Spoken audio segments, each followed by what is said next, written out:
Oke, bismillahirrahmanirrahim. Assalamualaikum warahmatullahi wabarakatuh. Syukur Alhamdulillah pada pagi hari ini atau pada hari ini kita akan melanjutkan pembelajaran kita di Bimbel CPNS Ruki. Kebetulan materi kita kali ini kita akan membahas terkait dengan soal CPNS yang berkaitan dengan soal TWK ya, tes wawasan kebangsaan tentunya. Nah, ada tips dan trik yang harus kalian kuasai sebelum menjawab soal terkait dengan tes wawasan kebangsaan ini. Apa saja? Yang pertama, pahami materi yang akan diujikan dengan baik. Jadi, terkait sejarah, wawasan kebangsaan, aturan, dan seterusnya itu adalah soal-soal yang akan berkaitan dengan wawasan kebangsaan. Jadi, kalian harus bisa memahaminya dengan baik. Esensi dari suatu histori atau kejadian dalam wawasan kebangsaan kita itu bagaimana. Nah, kedalamannya itu yang akan diukur. Kemudian, yang kedua, baca soal dengan cermat dan teliti. Kita harus bisa membaca soal itu dengan teliti. Misalnya, apa pertanyaan soalnya, kemudian di kasusnya terkait dengan apa, dan di option jawabannya yang mana yang akan kita buang. Jadi, baca sebaik-baiknya, juga tidak terkesan terburu-buru. Kadangkala kita ingin menyelesaikan soal 30 detik, tetapi justru kesannya terburu-buru, akhirnya salah juga yang kita pilih. Jadi, lebih teliti, pahami apa kata kunci, data fokusnya, kemudian kita memilih best answer yang harus kita pilih yang mana. Kemudian yang ketiga, perhatikan kata kunci atau data fokus, misalnya apa, siapa, bagaimana, dan seterusnya. Jadi kalau apa itu kejadiannya, siapa-siapa yang berperan, subjeknya, jadi orang atau apa. Kemudian kalau bagaimana, Anda akan harus pahami bahwa kira-kira maksud dan tujuannya ini seperti apa. Kemudian jangan terjebak pada jawaban yang terlihat benar secara kasat mata, kelihatan ini benar ya. Tetapi sebenarnya kalau kita lihat secara detail, ini justru ternyata di luar atau tidak sesuai dengan konteks daripada soal tersebut.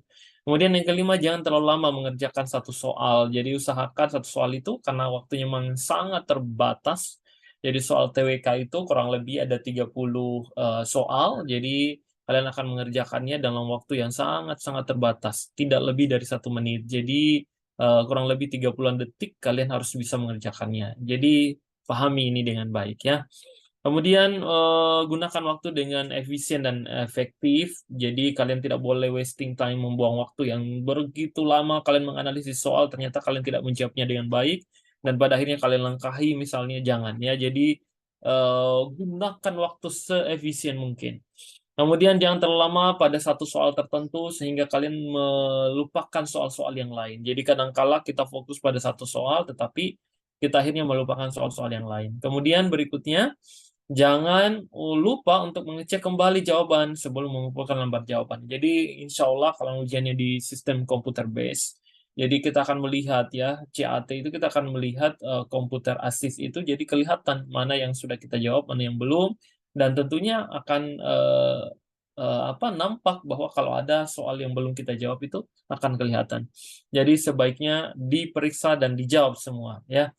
Berlatihlah dengan mengerjakan soal-soal tes wawasan kebangsaan secara rutin tentunya. Nah, ini soal yang pertama. Jadi kalau kita baca di soal TWK ini, apa yang menjadi ciri utama dari Pancasila sebagai dasar negara Republik Indonesia? Jadi dua kata yang harus kalian kuasai di sini, Pancasila dan dasar negara. Jadi Pancasila itu sudah final. Artinya tidak ada satu orang pun yang boleh menghilangkan atau bahkan eh, tidak menganut yang namanya dasar negara Pancasila tadi. Nah, ini yang ditanyakan adalah apa yang menjadi ciri utamanya dari Pancasila ini? Apakah kebebasan berpendapat, keragaman budaya, keadilan sosial, kemerdekaan beragama, kemudian kesetaraan gender. Nah, jadi cara menjawab kita adalah menjawab sesuai dengan data fokusnya. Data fokusnya di sini adalah ciri utama dari Pancasila. Ciri utamanya Pancasila ini apa sih cirinya? Buat apa? Apa ini? Nah, itu yang harus kalian langsung tanyakan di critical thinking kalian seperti itu. Apakah ini tentang kebebasan berpendapat atau apakah ini keragaman budaya? Nah, ini keragaman budaya. Apakah dibahas tentang keragaman budaya? Enggak ya, jadi tidak dibahas tentang keragaman budaya tadi. Walaupun disinggung, bahwa di Indonesia ada macam banyak suku, agama, ras, budaya. Tetapi Pancasila tidak serta-merta bahwa ciri utamanya itu adalah hanya tentang budaya. Tidak ya. Kemudian apakah tentang keadilan sosial? Ya, salah satunya dibahas tentang keadilan sosial. Makanya dalam bunyi ayat di Pancasila itu poinnya salah satunya adalah keadilan sosial bagi seluruh rakyat Indonesia. Jadi kemerdekaan beragama ada ketuhanan Maha Esa, tetapi bukan berarti kita tidak boleh untuk menganut satu agama, harus ada agama yang kita anut. Kalau kita tidak menganut agama pun, ateis ya, tidak mempercayai agama pun. Jadi harus ada agama. Makanya ketuhanan yang Maha Esa itu ada di sila yang pertama. Jadi semua ini wawasan kebangsaan, kesetaraan gender ini juga kita skip saja. Jadi eliminir, buang jawaban yang tidak terlalu berkaitan. Seperti kesetaraan gender. Nah ini kita buang, tidak terlalu membahas sebagai ciri utama. Ini kan kita berangkatnya dari sini, ciri utama. Kita hapus terkait dengan kesetaraan gender, kebebasan berpendapat juga kita hapus, keberagaman budaya juga kita hapus, maka tinggal dua antara C dengan D. Tapi kemungkinan besar ini adalah Charlie ya, keadilan sosial. Jadi ciri utama dari Pancasila itu bagaimana pemerataan, keadilan sosial. Jadi tidak ada yang merasa ada ketimpangan yang terlalu mencolok dalam kehidupan sosial. Makanya ada keadilan sosial. Betul sekali. Jadi keadilan sosial ini merupakan ciri utama dari Pancasila sebagai dasar negara Republik Indonesia. Jadi prinsip yang mengedepankan adanya perlindungan dan pemerataan hak-hak sosial serta keadilan dalam berbagai macam aspek kehidupan kita. Jadi yang benar di sini adalah Charlie. Itulah ciri utama dari Pancasila, yaitu keadilan sosial. Ingat itu ya. Yang kedua, soal yang kedua, apa yang menjadi isi dari pembukaan Undang-Undang Dasar 1945. Jadi ini lain lagi. Yang ditanyakan di sini, data fokusnya adalah lebih kepada isi dari pembukaan UUD 1945. Apa isinya? Apa isi dari pembukaannya? Di pembukaan kan itu ada di awal, kalau kita membaca Undang-Undang Dasar Negara Republik. Nah, itu ada di bagian alinea pembukaan. Itu isinya terkait apa? Apakah sila-sila dalam Pancasila, ketentuan tentang kekuasaan eksekutif, hak dan kewajiban warga negara, sistem pemerintahan Indonesia, menjelaskan mengenai batang tubuh Undang-Undang Dasar. Nah, kalau jawaban A, sila-sila dalam Pancasila, ada, termuat di dalam Undang-Undang Dasar. Tetapi apakah itu isi dari pembukaan? Nah, kita jangan skip ini. Tapi kalau ketentuan dalam kekuasaan eksekutif, nah ini kita skip saja. Karena sebenarnya bukan hanya terkait pemerintahan yang dibahas di situ, termasuk adalah sosial dan bermasyarakat. Jadi kita buang jawaban B, hak dan kewajiban warga negara ini juga masuk, tetapi tidak secara implisit ya, tidak secara pesan khusus, hanya membahas tentang hak dan kewajiban, tetapi ada hal-hal lain. Sistem pemerintahan Indonesia ini juga kita skip. Jadi D, D, B dihapus, penjelasan mengenai batang tubuh ini juga bukan tentang penjelasan batang tubuh ya. Jadi antara jawaban kita ini kemungkinan antara A, karena intinya di pembukaan kita memahami bahwa di pikiran kita saat ini adalah di UUD itu ada Pancasila, ada sila-silanya ya. Benar apa tidak? Betul ya. Jadi sila-sila dalam Pancasila. Jadi apa isi dari pembukaan Undang-Undang Dasar 45 ini? Isinya itu adalah sila-sila dalam Pancasila, yang termuat dari ketuhanan yang Maha Esa sampai pada keadilan sosial bagi seluruh rakyat Indonesia. Oke.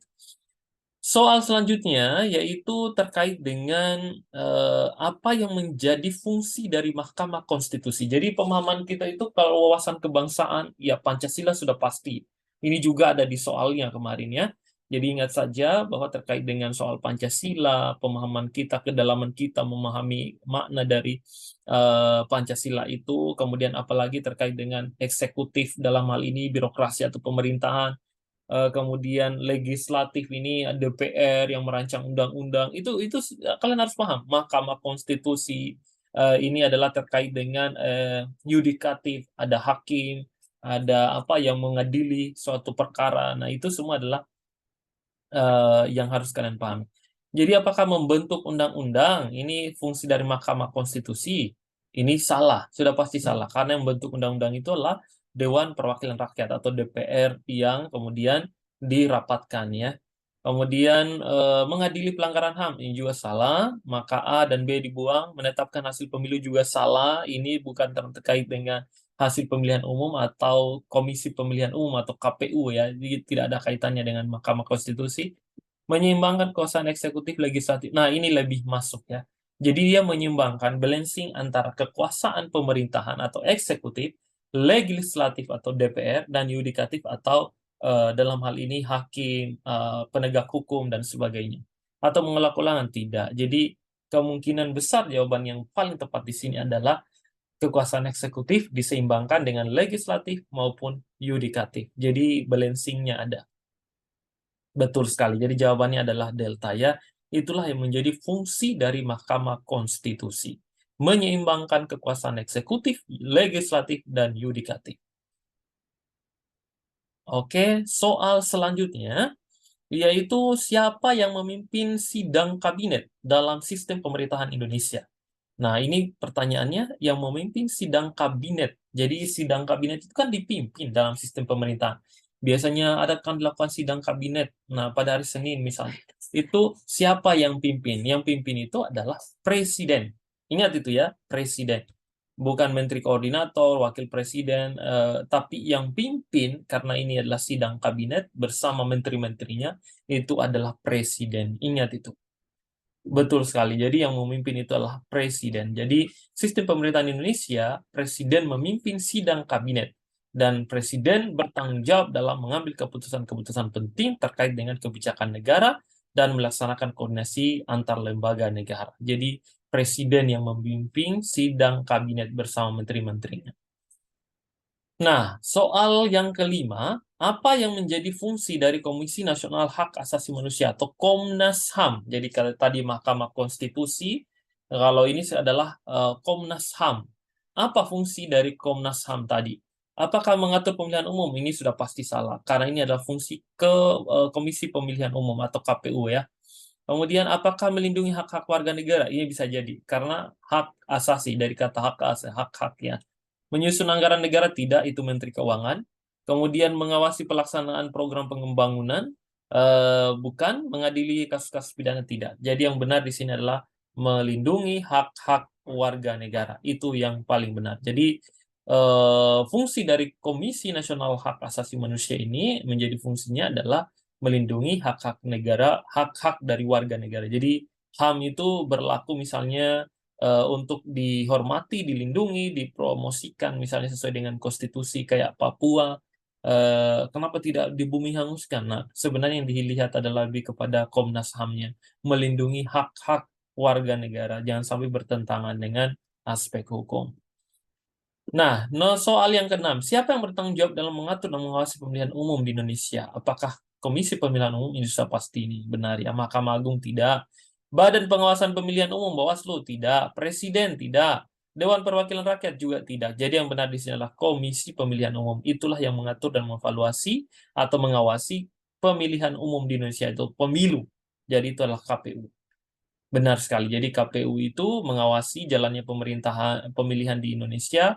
KPU berperan penting dalam memastikan adanya proses pemilihan yang demokratis, transparan, dan akuntabel. Nah, soal yang ketujuh, apa yang dimaksud dengan demokrasi Pancasila? Jadi demokrasi itu kebebasan bermusyawarah, berpendapat secara Pancasila. Kira-kira yang bagaimana itu? Sistem pemerintahan dipimpin oleh presiden, pemerintahan yang berdasarkan Pancasila sebagai adalah negara, sistem pemerintahan yang dipilih secara langsung oleh rakyat. Jadi kalian membaca juga harus lebih cepat ya, tapi kalian tangkap makna daripada setiap opsi jawaban tadi. Sistem pemerintahan yang membatasi kebebasan berpendapat, sistem pemerintahan yang diawasi oleh badan ini salah, ini juga salah.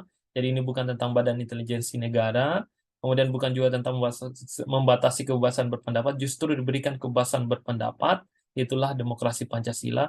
Jadi yang benar di sini lebih kepada jawaban B ya, sistem pemerintahan yang berdasarkan Pancasila sebagai ideologi negara. Jadi ada kebebasan dalam berpendapat, tetapi tetap mengingat asas-asas dalam Pancasila itu. Soal yang ke-8. Apa yang menjadi tujuan dari sistem pendidikan nasional di Indonesia? Jadi ini sistem pendidikan nasional. Jadi itu kalian ingat ada tentang sistem pendidikan nasional. Apakah menghasilkan sumber daya manusia yang berkualitas? Jadi tujuannya ada sistem, ada kalian bersekolah dari SD, SMP, SMA. Tujuannya biar apa? Apa tujuannya sistem pendidikan ini ada? Biar apa? Menghasilkan apa? Tentu saja menghasilkan SDM yang berkualitas atau yang bermutu. Orang sekolah kalau kita disuruh sama orang tua, sekolah nak ya supaya kamu jadi orang yang pintar, supaya jadi orang yang baik, supaya jadi orang yang berguna. Itulah yang disebut dengan SDM yang berkualitas. Walaupun saya tidak membaca sampai di akhir, tapi kita sudah bisa menebak bahwa SDM yang berkualitas itu adalah tujuan dari dilaksanakan pendidikan nasional. Menjamin akses pendidikan, ini salah satunya ya, tetapi mempromosikan budaya daerah, menumbuh kembangkan rasa nasionalisme, memperkuat peran dunia usaha dan pendidikan. Yang paling benar di sini adalah menghasilkan sumber daya manusia yang berkualitas. Itu yang benar. Itu ya, jawaban A. Jadi tujuannya adalah menghasilkan SDM yang berkualitas. Dengan SDM yang berkualitas tentu akan ada pemerataan, bahkan Indonesia itu boleh dikatakan menjadi negara yang maju. Nah, soal yang ke-9, apa yang dimaksud dengan Bhinneka Tunggal Ika? Nah, ini sering sekali masuk di soal. Bhinneka Tunggal Ika itu ya apa? Apa maksudnya? Apakah itu adalah simbol yang nasional Indonesia, prinsip dasar negara, prinsipnya dasar negara tadi Pancasila ya, lambang kebesaran Indonesia, lambang kebesaran Indonesia, ataukah slogan promosi pariwisata Indonesia, moto negara Indonesia itu salah, salah, D salah, lambang kebesaran Indonesia salah juga, prinsip dasar negara Indonesia. Jadi yang benar itu adalah Bhinneka Tunggal Ika itu adalah semboyan nasional Indonesia. Itu yang benar. Artinya berbeda-beda tetapi tetap satu jua. Tetapi itu adalah semboyan nasional Indonesia. Harap kalian ingat itu. Bahwa di Indonesia memiliki keberagaman budaya, suku, agama, dan bahasa. Itulah yang disebut dengan semboyan nasional Indonesia. Bhinneka Tunggal Ika. Apa yang menjadi tugas utama soal nomor 10 Badan Intelijensia Negara atau BIN ya. Jadi sering sekali di berita kita dengar merilis Badan Intelijensi Negara. Itu sebenarnya apa tujuannya? Menjaga keamanan nasional, mengelola keuangan negara, menyusun perencanaan pembangunan nasional, menyelenggarakan pemilihan umum, ini salah, mengawasi penegakan hukum juga salah. Jadi bukan tugasnya, penegakan hukum tugasnya kepolisian, hakim dan seterusnya. Salah, D salah, menyusun perencanaan pembangunan nasional itu juga salah, mengelola keuangan negara sudah pasti salah, yang benar adalah alfa, menjaga keamanan nasional. Makanya ada badan intelijen. Nah, intelijen itu maksudnya adalah mengawasi keamanan. Jadi kalau misalnya terjadi aksi terorisme dan hal-hal lain, badan intelijensia yang langsung diwawancarai, terutama apa yang mengkhawatirkan dan apa yang bisa terjadi kalau ada aksi teroris dan sebagainya ya, atau narkoba, narkotika, yang penyelundupan. Jadi badan intelijensi itu betul-betul sangat berperan juga. Oke, untuk keamanan negara. Oke, yang benar di situ adalah A. Oke, sekian dulu untuk soal kita hari ini. Kita akan lanjutkan lagi di pertemuan selanjutnya. Terima kasih, dan jangan lupa untuk selalu stay tune di kelas bimbingan belajar CPNS Rookie. Mengupdate soal-soal yang terbaru tentunya.